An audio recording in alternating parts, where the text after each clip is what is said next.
Hey, what's up, everybody? It's your host, Jaden Gonzalez, back with another episode of Front Row Seat. Today, we got a special guest. Marcus Rustin. Yes, sir. Basketball player here in Prince George's County. So, we continue in the series, interviewing athletes here.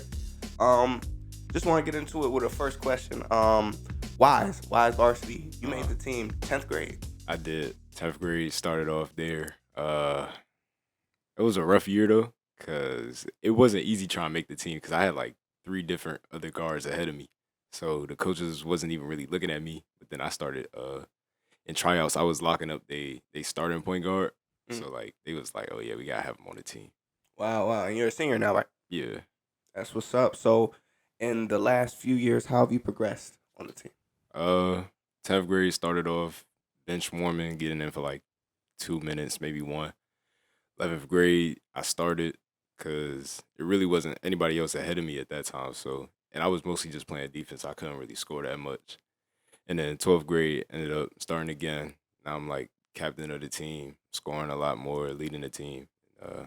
Yeah, that's it. Yes, sir. Yes, sir. Recently did some research. Season just started. I know y'all beat Flowers, correct? Yeah, we definitely beat Flowers, 57-47. 57-47. Woo. So, how was it, getting back in the rhythm? First game of the season. How do you think you and your team performed? I'm not gonna lie, our team did pretty good. Especially to go into like a rival school type of thing. So like we already knew the crowd was gonna be on 10. It was gonna be a sold out game and all that. And like we definitely knew what we was going into. We was prepared from like practice and whatnot. So to go in there first half, kind of like take over the game, let everybody know we not here to play around, and share the ball, move the ball, Absolutely. score that jump, like do everything. So Flowers is a rival of Wise. Yeah, I don't know when it started, but Right. since I've been there, we're rivals. Like So how many rivals y'all got at Wise? maybe 2. I would say 3, but the third one's just my rival. But the main 2 is Flowers and Rose. Rose, which one's your rival? Bowie, because I Bowie. haven't beat Bowie yet. Oh, really? Nah, in all 3 years of being here, Bowie has beat me every time. Man, you gonna change that this year, right? That's the plan. That's the plan. That's the plan, y'all. So Prince George's County, of course. Me and you both grew up here. Right. What can you say the culture is like here in PG? How has it influenced your basketball career? How would you say that you have, grown as a hooper here rather than, other areas? I mean, growing as a hooper, you always got people you could look up to, like Victor Oladipo, Kevin Durant, watch people like that. Of course, street ball as well, like just going anywhere to play basketball. And you just see how different people play, watching. When I was in middle school, I used to watch Wise basketball games and watch their starting 5, watch how they move. And then just like the energy that comes with the game, especially in PG, I was like, yeah, I got to be a part of that. So Well, yeah, definitely. it just elevates the game a little bit more. So I grew up in Prince George's County as well, as you know. Yeah. The rec centers here, I feel like it's such a huge portion of the culture. Right. Because, not just in terms of getting the game, you know what I'm saying, Yeah. and working on your shot, all of that, but just the energy, the Right. trash talk, the Yeah. things like that. I've met so many people just off of playing rec ball. Like I met somebody that went to Riverdale, and I didn't even know they went to Riverdale, but we was on the same team hooping. Like we was playing together for 4 or 5 years. Like it was crazy. Right. And then especially, I don't know, like Brandywine. I don't know if these people know, but Brandywine. Sometimes Upper Marlboro, Yeah. Westphalia be packed sometimes. Like those 3 main recs is where all the bump be, but Brandywine is number 1. Like I love going there. Oh, The yeah. bump, the trash talk, all that, it'd be crazy. 2 courts, 2 full courts, man. Yeah, it'd be crazy. How can you say, because I'm sure in your experience playing basketball, you've had situations where people will, test your patience. Mhm. When you playing basketball, people will trash talk to try and get in your head. Right. You'll see them get in your teammates' heads. How do you handle that situation maturely to keep your team on? You know what I mean? With me, I used to be a hothead early on, and I didn't start realizing when I used to be a hothead, I would play terrible.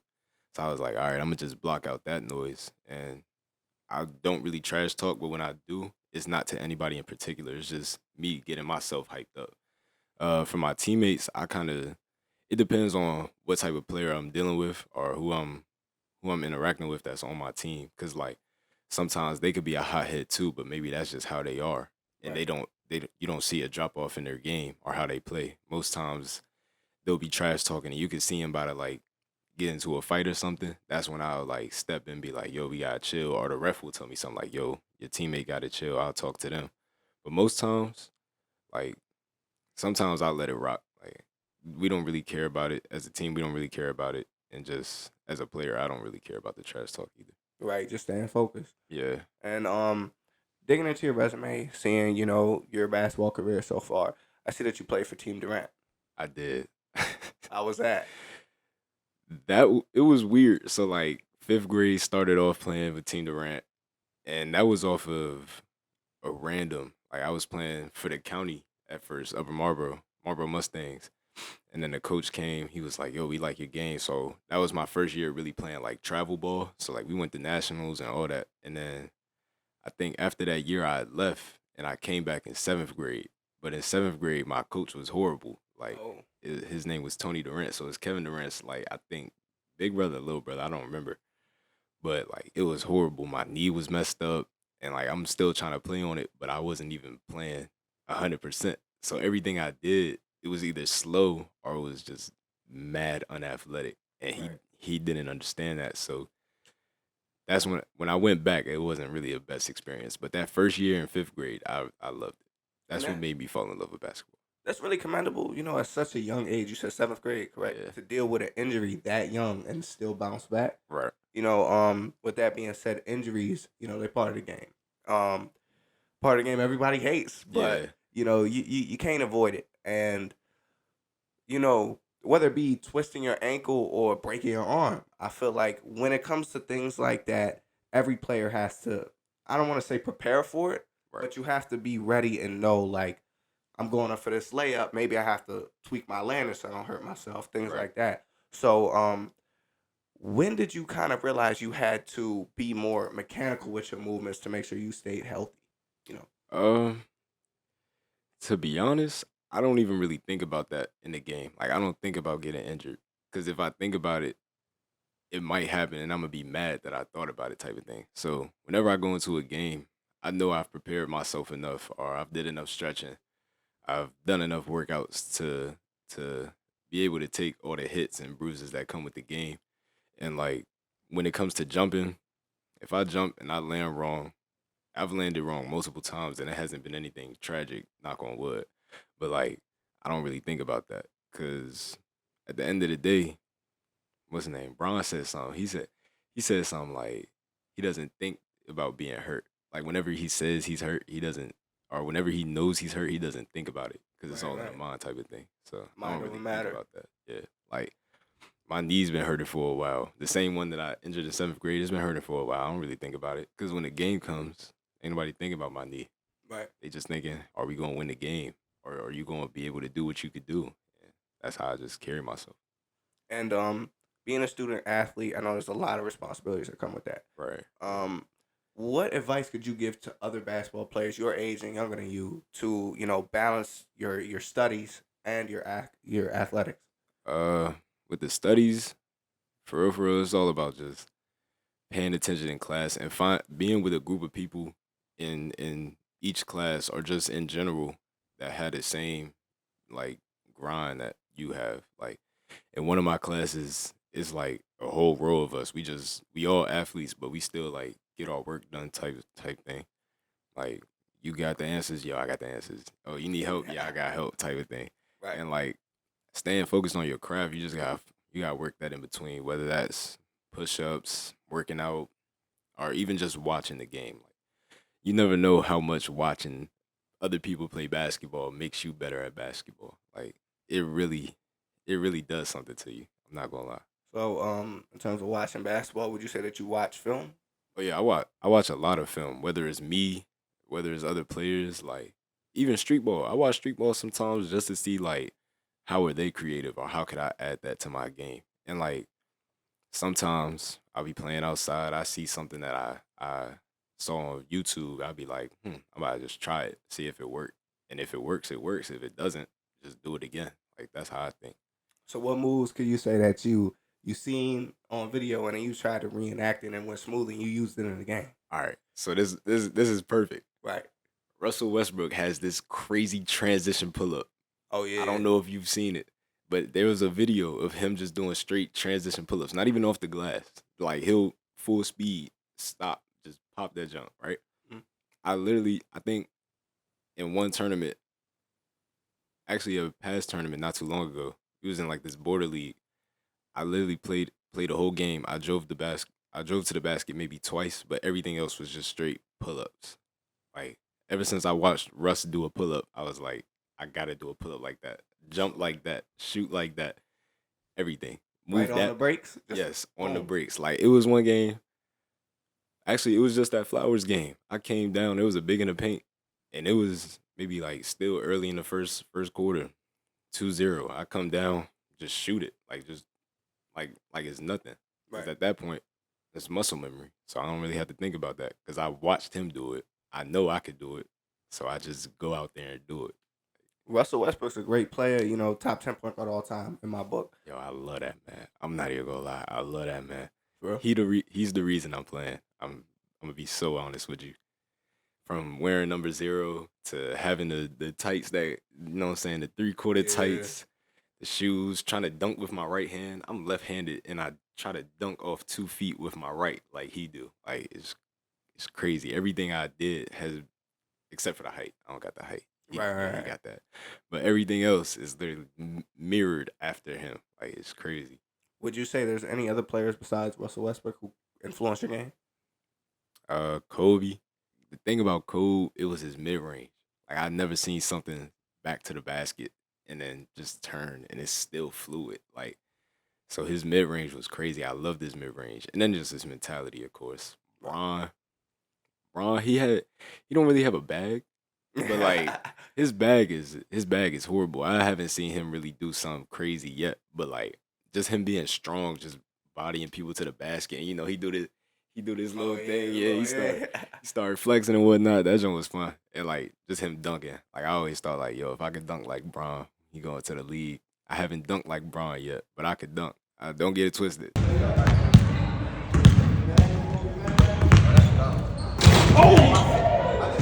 I could dunk, but Keep two-handed? Pause. Oh, yeah. Pause. That was crazy. That was nuts. that was nuts. You,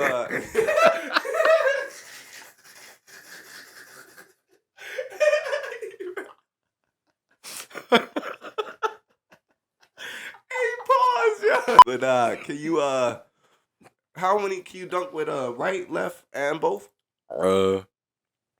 All right, so when I dunk with my left hand is off the 1 foot. So I'm jumping off the right. When I dunk with my right hand, it's off the 2 foot. And I'm a right left jumper. So I'm jumping this way and like jumping this way, trying to go like that. Two hand is usually off a lob. Like if somebody throws me a lob and I'm high enough, I'll catch it with the right. But I have to think about bringing my left hand up type of thing. You ever dunked in game? Yeah, one time we was in where was he at? Virginia Beach. Called me an end game, and it was weird how it happened. So the first time I went for the layup, my man, my man that threw me the ball. He was like, "Yo, just go for the dunk next time." So he got another fast break. I'm on a break, one dribble at the 3-point line, and just rose up, punched it. Like I didn't even think about it. So now every time I'm in the game, I'm just like, I don't really think about dunking, but most of the time where I don't go for a dunk is mostly like time to score type of thing. Like we need this layup. Right. I'm not about to risk it. But if we're up 20, I'm not thinking about it. I might just go dunk it. Right. We'll see what happens. If I miss, I miss. Just go do it again. Facts. So I had seen a quote. I forgot which NBA player it was. I believe it was Fred VanVleet.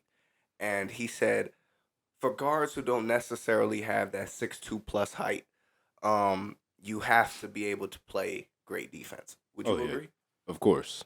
Like 11th grade for me, all about defense. If I couldn't do anything else, I could defend. For my team, I got defensive player of the year. For a career, I average 3 or more steals. A game? A game. Like against Flowers, I just had 5. 5 steals. 5 steals. In one game? Yes, 5. There was one game. Actually, there's been multiple games I've had 8. Yes. That's crazy. Ninth, So, ninth grade COVID year. It's crazy. Ninth grade COVID year. We was in Boo Williams, right? mm, It was kind of like we lost, I think, a couple of games before that, or we was 1-1 at the time. So we just had one game on that Sunday, and I was mad, like, cause I was tired of losing at that point. It was early on in the season. I was tired of losing. So we go into that game, and they was just.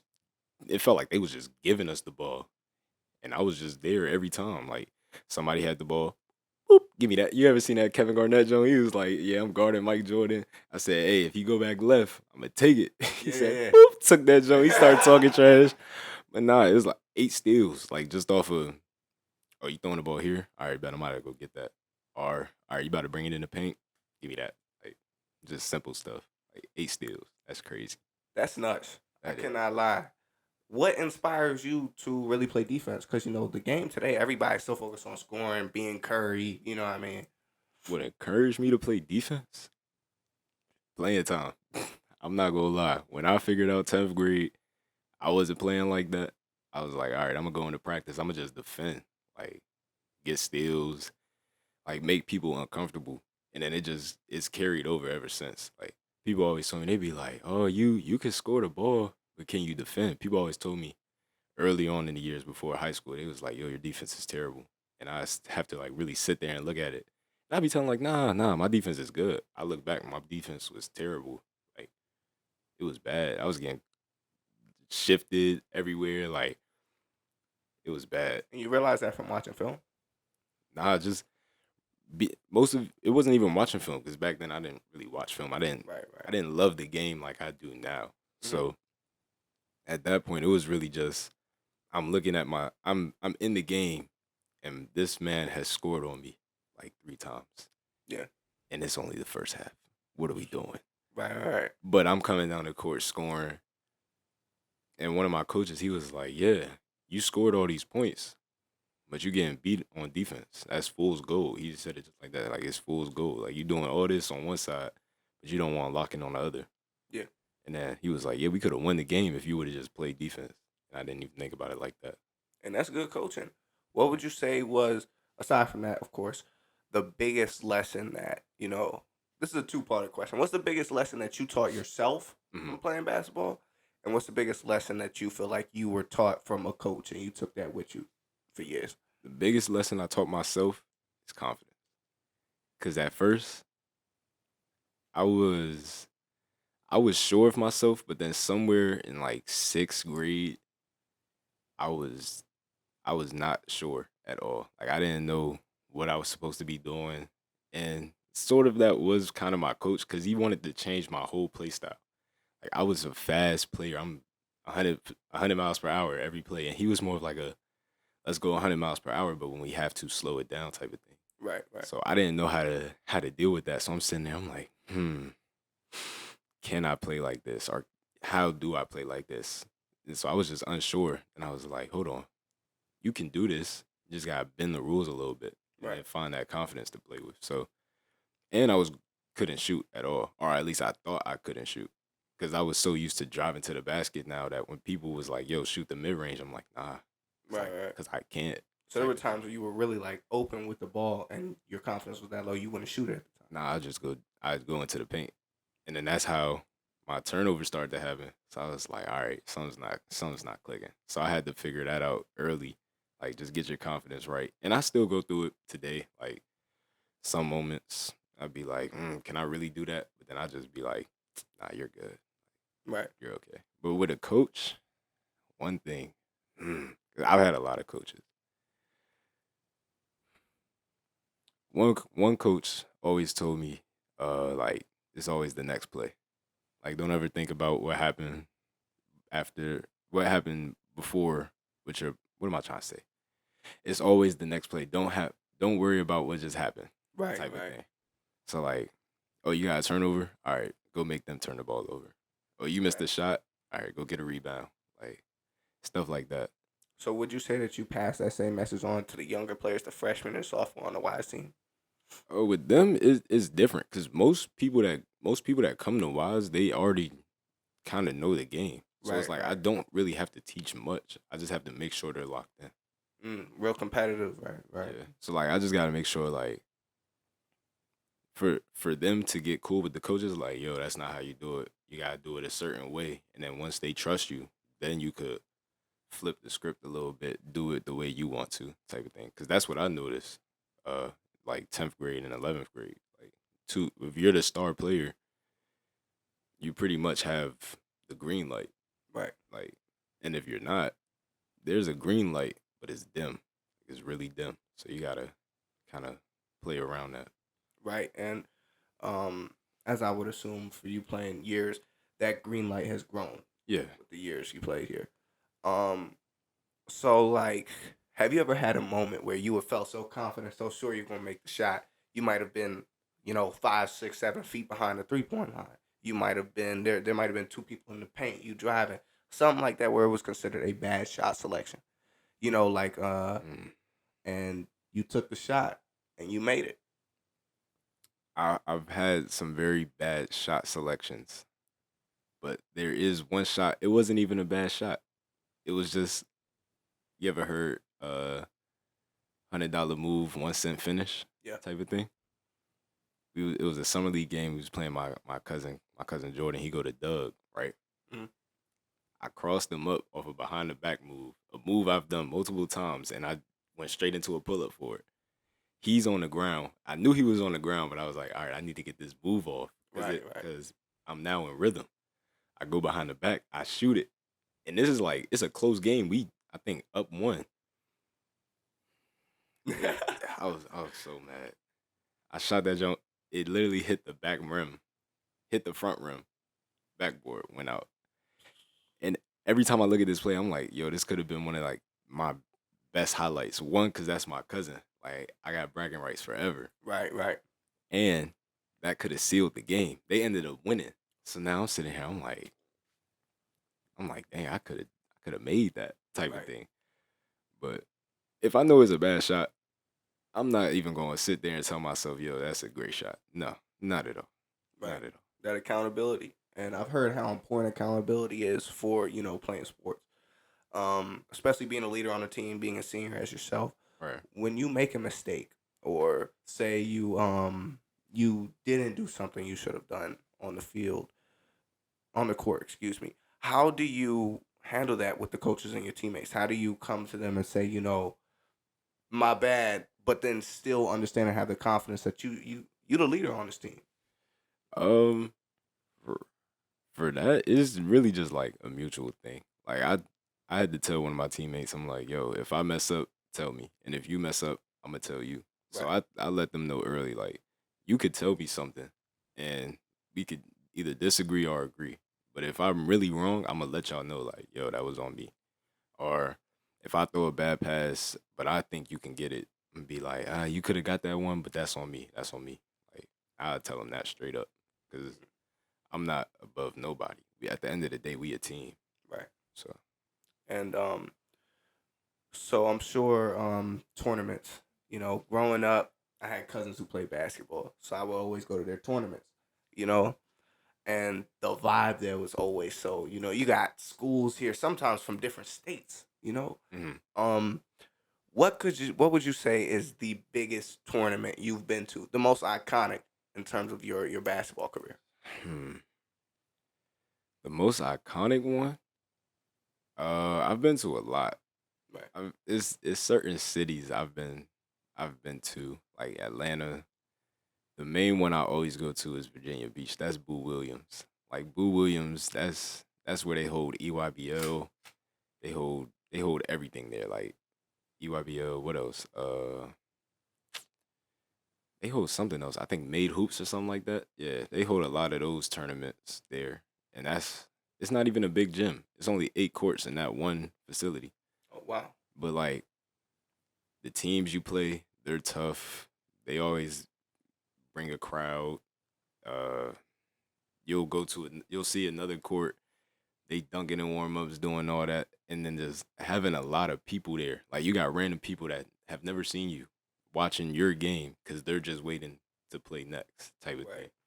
So like Boo Williams, that's crazy. Atlanta, that was even crazier. What happened in Atlanta?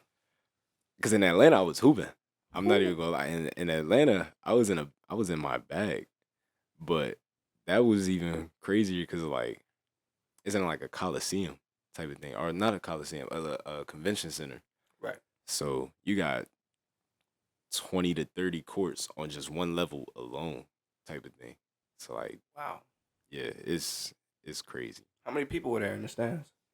It's not even stands. So like in the convention center, you just got a court here, court here, court here, from like wall to wall, and then you just got maybe a couple seats here and there on each court.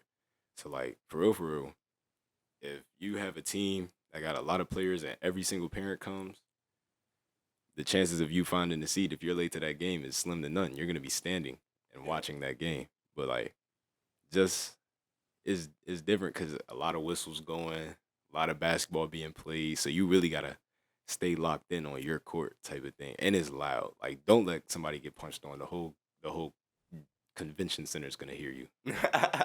Like somebody got punched on in the corner over there, and you're now on social media, and everybody knows. Like, it's crazy. You ever been punched on? Be honest. Yeah, How was that? it was bad. It happened twice, but the first one I could kind of like explain. Mm. I jumped behind the dude, like he was coming this way, and I jumped behind him trying to block it, because I didn't think he was gonna dunk it. I thought he was just gonna go for a layup. He punched that jump. The gym was like, oh, I was like, that was bad. Then the Right. second one, oh man, that one was pretty bad. I jumped late because I didn't think he was going to dunk it either. Like all the people that I jumped with, I'm like, man, I could get that. I jumped, missed the ball, smacked straight backboard. He punched it on me. Crowd went crazy. I'm like, and I was having a terrible game too. So I already knew. I was like, yeah, I don't think I want to keep playing just this game no more. Like I was about to tell my coach, take me out. I'm done. Unleash the shoes and all that. I don't know why I kept playing. It was terrible. So in moments where you're having a bad game, you Mm. might have had, an embarrassing situation. How do you, pick yourself up by your bootstraps and keep going, keep rolling?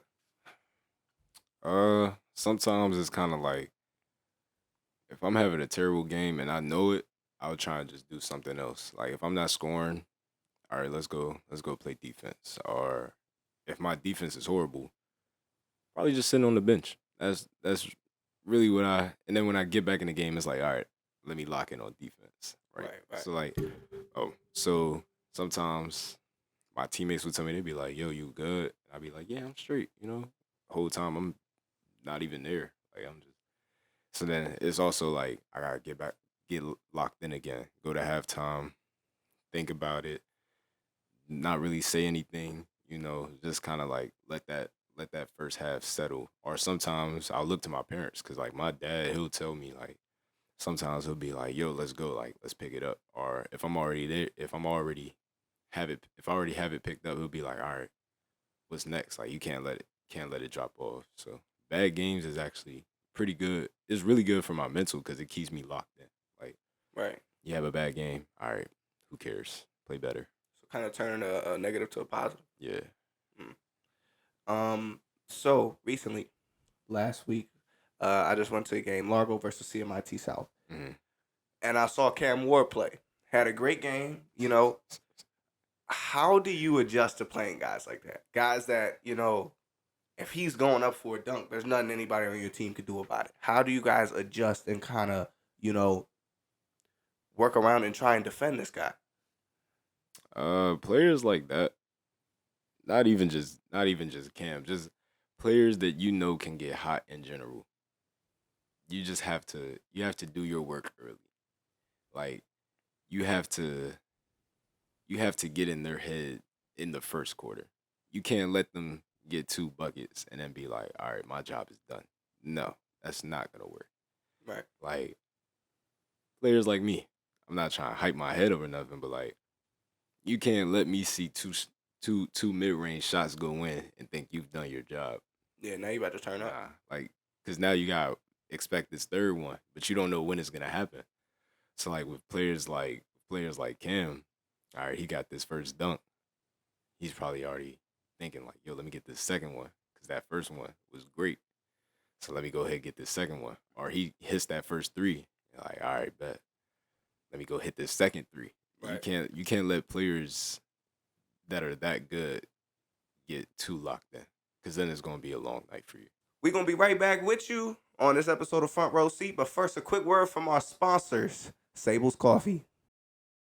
All right, my name is Java Joe. I'm with Sable's Coffee. What is your name? I'm Julia. Okay, Julie, we're going to get right into it. So this is called the Black Latte. It's got cinnamon, vanilla, and natural cane sugar in it. Okay, awesome.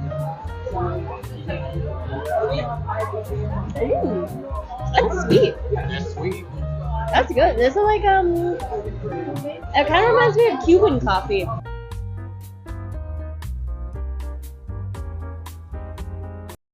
You're not just an NBA, not the NBA. Oh my goodness, you're not just a basketball player. Mhm. You know, after going to Wise football games, I've been to one. You know, I heard that you are actually a DJ for a lot of those games. Yeah. It's 11th grade, I started, finished out this year. So, and actually, before I even started DJing at football games, I was DJing with my uncle. My uncle, his name DJ B Sharp. So Oh, he does his thing, and I was looking at him. I was like, yo, I want to try that because I thought I could be good at it. Like I listened to a decent amount of music. I wouldn't say a lot. I've started to listen to a lot more, like different genres and whatnot. I was like, I listen to a good amount of music. I know what fits. I know it sounds good. I know what doesn't. Like, so I tried it one day, and it just stuck. so who are some artists that you would say you listen to the most and really inspired you to be like, aside from your uncle, who really said, you know, I like what I'm hearing. I feel like I could really, pursue this, if not as a main goal, as a side hustle Mm. with some artists. I mean, with DJs, it's so many. Like, you can't really just listen to one person Right. DJ. So like you're gonna hear a bunch of DJs and all DJs have a different thing. So like most DJs it's their scratching. Most DJs it's how they fade in and out of a song. Other DJs it's they use like a play on words. Like if one word says, for instance, love, they're gonna find another song that has the word love and then mix those two words and then play another song. Like I've seen some crazy things. Like there's DJ Jazzy Jeff, uh, DJ Alizé, like of course my uncle DJ V Sharp. It's a lot. I've seen. I went to this one event that my uncle does called Digging Through the Crates, and that's just straight vinyl. So everything that I do is digital. Like I load up a song, I'm good. Vinyl is different because you don't. There's a whole bunch of different DJs that do vinyl. The And actual records. yes, and you're either good at it or you're bad at it. And I've learned I'm not that good. Not yet, not yet. Right. But seeing my uncle do it, it's like, yo, I'm gonna find this song right here. I'm gonna let this song play, but I can't let it finish, right? Like, cause it's vinyl. You can't just loop the song. You can't let it finish. So now you gotta hurry up, find the song, find the BPM because it doesn't tell you, and then mix that, and then just keep the night going without any mess up. And of course, with vinyl, life happens. You're gonna mess up. You're gonna hear a scratch here and there that you didn't add. Mhm. But like stuff like that, I still don't understand it. I'm sitting there watching them, and I'm like, I could do that. I touched that. I touched the vinyl. I was like, nah, I can't do this no more. Right. It's not gonna work. A lot harder than it looks. Yeah, a lot harder. It's crazy. The So- stuff, like, and then with digging through the crates, it's like there's people passing you albums. So yeah, you have your albums that you want to play, but people are passing you albums that they want to hear. So you just gotta look at it. All right, find the song. Okay, they want me to play Kendrick Lamar. All right, I'll play Kendrick Lamar. Mhm. Find a song that matches with whatever you're playing, mix it, and keep the night going. Like All on the spot. all on the spot. It's crazy. That takes some crazy skill right there. Yeah. Really. I heard you mention DJ Jazzy Jeff, man. Kicking it real old school, bro. Yeah. My dad listens to him like a lot. We'll be cleaning. All I hear DJ Jazzy Jeff. Or we cooking. DJ Jazzy Jeff. I'm like, all right. So I just listen to him. One thing I learned from him is one of his fades. Like he'll do this thing, he'll fade out the song, or like no, he'll echo out the song, and then like reverse the track so it sounds like I don't know how to explain it, Like it's going backwards. but it's going backwards mad fast type of thing. You know how like when DJs stop the song and you hear like that little scratch, Mm. it's like that, but it just keeps going. It's like a whirlwind type of thing. It's like Oh, it's so like an it'll- echo out, but it's going backwards. So it'll go back to the beginning of where it was playing from. Sort of, kind of. It's either he'll restart the song or like he'll echo it out and then go into a new song type of thing. Like it's crazy. Nah, that's nasty work right there. That's That is tough. like it's easier to do it than it is to explain it. Right.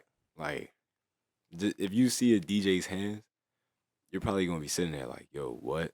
But once you listen to it, you're gonna be like, okay, it makes sense. Like Right. scratching, there's so many different scratches.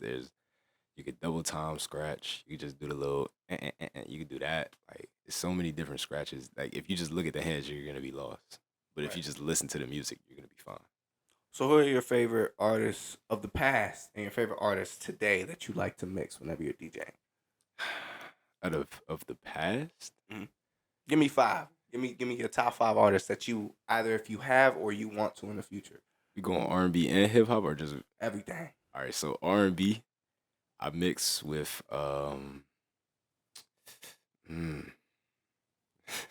Bobby Brown. I mix with him a lot.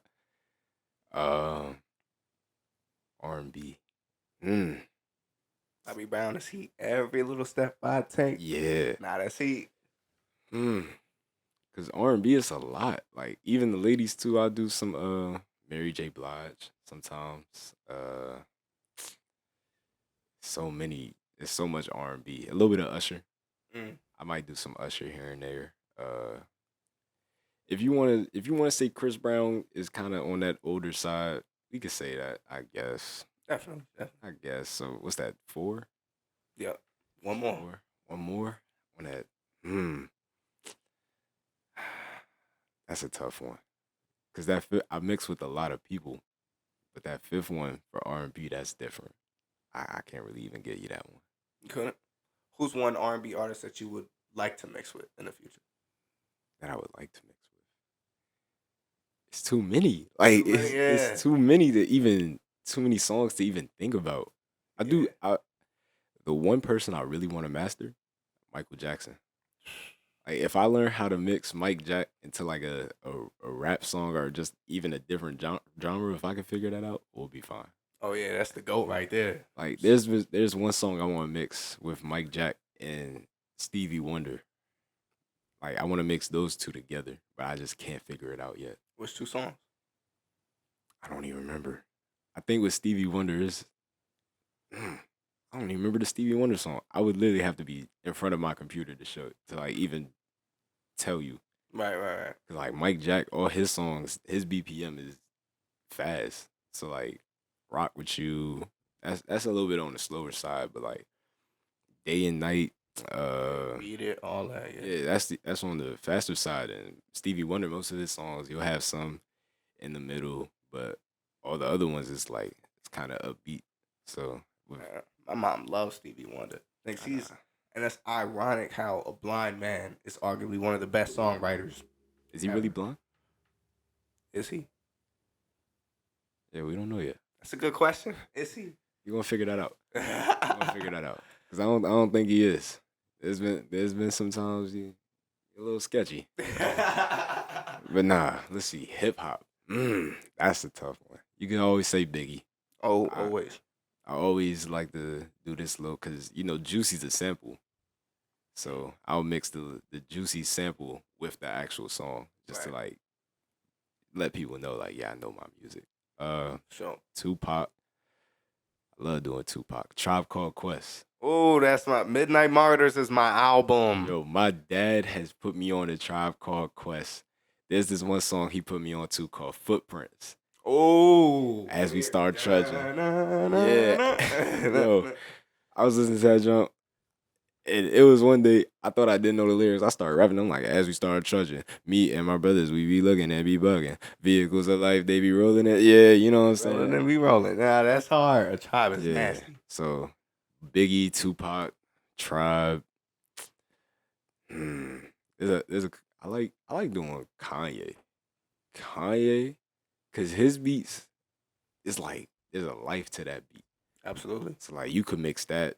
You go Kanye fast, slow songs, Mhm. or slow songs. Kanye, like it just mixes. And another person, that fifth one gonna be hard because this is actually no. There's this random person you probably don't know him. I wouldn't even call him random. It's just one song I love mixing with because people love this song, Lucini. Lucci never heard of him. It's a song. Lucini's the name of the song, but the artist name is Camp Lo. Oh, I know Camp. This Lo. is it, Yep. boy. Lucini pouring from the sky. Let's get That So album is that I've heard that. That's the one with Crystal Carrington on it. see, you're asking a lot. I'm still on the younger side. I'm not showing my age. Yeah, facts. But so that's old school. Now new school it gets tricky Right. because everybody sounds the same. So it's like you can't even really be creative for real. But like with R&B, I love doing Bryson Tiller. Bryson Tiller is solid. Who else? Bryson Tiller, you got yeah, R&B is tricky Yeah. today. I mean, you could do some of the girls' music, like you can mix Kehlani, you can mix LMA. Yeah. You know. Summer Walker, all of them. Yeah, you can mix Summer Walker. That's easy because they all have a certain style to it, and then you can mix that into rap. Like Facts. so, R&B that's a little tricky subject. Now hip hop or what we like to call today rap because it's not even really hip hop anymore. Facts. It's just rap. It's just rap. The culture ain't there no more. Yeah, hip hop is different to me, but rap you could do Lil Baby, you could do Dirk, you could do my favorite J. Cole. Ooh. If I can mix J. Cole into anything, I would mix J. Cole into anything. You could do a little bit of Wale. Wale has some hits where it's like Yeah. he got a little bump to it. You could do Lil Wayne. Oh yeah. Lil Wayne has some songs where it's like there's one song I really want to figure out. That's a Millie. Because a Millie, it literally starts off with him saying a Millie. Right. And like with most songs I like to DJ with, I like there to be a build up so you can hear the transition. Facts. But with that one, it's just straight words, no build up type of thing. So the emphasis you put on J. Cole, I'm assuming he's one of your favorite artists. Oh, of course. Top. Oh my gosh. Hands down. Like every album, 2014 Forest Hill Drive, KOD, For Your Eyes Only. Cold World, The Sideline Story, Even the off season was oh fire. my gosh, the off season. Don't even get me started on the off season. What's your favorite track on the album? On the off season? Yeah. Hunger on Hillside. Ooh, that's different. And you want to know why that's my favorite one? Why? Cause that one hit me the hardest. So that album actually dropped before a tournament I had. So it dropped May 12th, and I had a tournament I think like May 16th or something like that. Mhm. So I'm listening to the song. I get to that last song. It's like it's gonna get hard. Keep your head strong. If I quit now, then I'm dead wrong. And then the beat just kept going. I was like, yo, this song really speaking to me. So like every time before a game, I'd play that song and I'd have a great game. Facts. I feel like J. Cole is one of those artists that can just connect with his listener, like he's speaking to you. Facts. On 2014, you know his song 03 Adolescence. Oh yeah. That's that song. And what else? You know Change on For Your Eyes Only. Oh yeah, Change. When I was listening to Change. Oh wait, hold on. How the lyrics go? Hold on, talk to me. Change the pen glide, but the only real change come from inside. Yeah, I Yep. like that jump. On 2014 though, starting to be my favorite song. It's not even no role models at this point. It's Fire Squad. Oh yeah. If you really listen for the viewers, if you really listen to Fire Squad, you're gonna understand what I'm saying. Like that beat is crazy. The lyrics is crazy. You just gotta listen to it. Cause no role models is cool. Don't say it hot. That's cool. That's nostalgic. But Fire Squad, yo, that's tough. Listen to it. That's all I gotta say. Nah, for real. That's all I gotta say. How did John go? Why you always acting like Yeah. know that I'm gonna ride for you either Either way way I it go, Oh, yeah. Why you always stressing me for time, man? That's a hit. Yo. J. Cole's big, man. I love how he's an old school style. What Oh my goodness. I'm sorry to cut you off. Nah, I go just ahead. thought about it. Beyonce. You Ooh. can mix a lot of songs with Beyonce. There's 2 songs. I think it's Freakum Dress and Crazy in Love. I've mixed those 2, and for the most part, it actually got a good reaction. Cause Freakum Dress, you got a build up. Crazy in Love, you got that. Dun, dun, dun, dun, dun, dun, dun. You got that, so Yeah. that build up is cool, and then you got Jay-Z in it too. So you could let Beyonce do her hook, Mhm. forget about her whole verse, and just bring in Jay-Z. Facts. Like so, yeah. I'm sorry to cut you off. That just Nah, hit you all good, that just man. hit me. Freakum Dress, that's a hit too. My mama love that song. Put your Freakum Dress on, man. Yeah. Yeah, I'm not even gonna lie. That jump's tough. That jump hit. I can't even sit here and be like, I'm too masculine. Nah. If Beyonce come on right now, I might sing a little bit. Oh yeah, Girls Run the World. That song. Yeah. That's my Who run the song. world? Girls. Who run the world? Girls. So, R&B, hip hop. I'm curious though. You have any songs from other genres like pop, rock, country that you might like? So pop, Mhm. you can put Michael Jackson with pop. Absolutely. You could put Prince with pop. Mhm. But What's your favorite Prince song? So I always loved Kiss. That's always been my favorite song. Whenever I hear it, I just sing it. Like whenever I was a child, I just sing it, not even knowing it was Prince. Mhm. Like my dad, he showed me the history of Prince because he loves Prince. Right. My dad has what seems to be every Prince album, but he has so many albums that I didn't even know about. I'm like, bro, what are we doing? Right. I can't even tell you how many albums Prince has and how many albums my dad has of Prince. But Prince and Mike Jack is probably the most pop I have. Mm. When it comes to rock, country, I'm never really around a crowd that listens to that. Yeah, definitely. Like, so I don't really think about that. Reggae, Ooh. some people have tried to put me on a reggae, but for some reason, me personally, I can't get with it. Mhm. Like, I know some people love reggae. You go to a club, you'll hear a reggae song here and there, get a little dance in you, but with me, it's just like, I don't want to play it.